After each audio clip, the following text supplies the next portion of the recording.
Hello everyone, আশা করি তোমরা সবাই খুব ভালো আছো। আমার এক ভাই বাংলাদেশ থেকে আমার জন্য এই গিফটগুলো নিয়ে এসছে। ভীষণ কিউট একটা হ্যান্ড মিরর, আর এই একটা লক্ষ্মীর ঘট। এটা দেখে তো বুঝতেই পারছো এটা পুরো নারকেলের খোল থেকে তৈরি। তো আমার শিল্পী মন এটাকে দেখে আর থাকতে পারলো না, এটার ওপর কিছু আঁকিবুকি করা যাক। খুব বেশি ভাবিনি, যদিও ইচ্ছা করছিল আলপনা আঁকতে, তাই এর উপর আলপনা আঁকা শুরু করেছি লাল আর সাদাতে। মা কিন্তু প্রথম থেকেই বলে দিয়েছে এটা রাখা হবে মা লক্ষ্মীর পাশেই। সেই মতো একটু পদ্ম ফুলের ছোঁয়া রাখারও চেষ্টা করেছি। নারকেলের খোলা দিয়ে তৈরি তো, তাই সারফেসটা না খুব এবড়ো খেবড়ো ছিল। যতই তুলি টানি কিছুতেই সব জায়গায় রং লাগছিল না।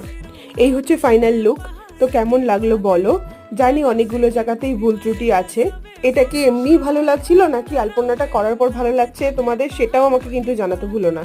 প্রথম উদ্বোধন হয়ে গেল মায়ের হাত দিয়ে, আর কথা মতো মা লক্ষ্মীর কাছে এটা রাখা হয়েছে। যদি ভিডিওটা কিছু ভালো লেগে থাকে ডেফিনেটলি লাইক করতে ভুলো না। দেখা হবে নেক্সট কোনো ভিডিওতে। টাটা।